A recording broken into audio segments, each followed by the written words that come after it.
بسم اللہ الرحمن الرحیم۔ السلام علیکم ورحمۃ اللہ وبرکاتہ۔ آج کی اس ویڈیو میں بات کریں گے خواب میں بڑا تھال یا تغاری دیکھنے اور ٹوٹنے کی تعبیر۔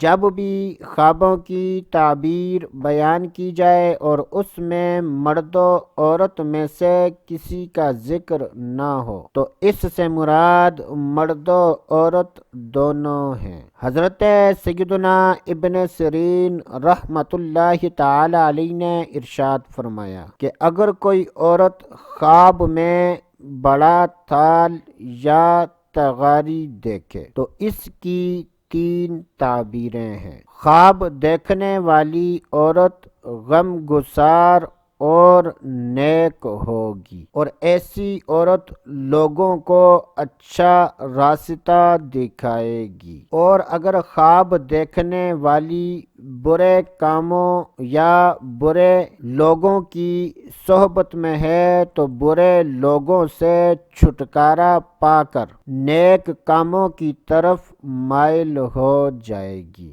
حضرت سیدنا ابراہیم کرمانی رحمۃ اللہ تعالی علیہ نے ارشاد فرمایا کہ اگر کوئی مرد خواب میں دیکھے کہ بڑا تھال یا تغاری ٹوٹ گیا ہے اور خواب دیکھنے والا مرد شادی شدہ ہے تو اس کی 2 تعبیریں ہیں۔ اس مرد کی عورت اس سے جدائی اختیار کرے گی یا پھر اس کی بیوی دنیا سے رحلت کرے گی۔ اللہ عز و جل سے دعا ہے کہ اللہ عز و جل ہمیں اچھے خواب دیکھنے، برے خوابوں سے بچنے کی توفیق عطا فرمائے۔ تو دوستو ابھی کے لیے اتنا ہی، اگلی ویڈیو تک اجازت، اللہ حافظ۔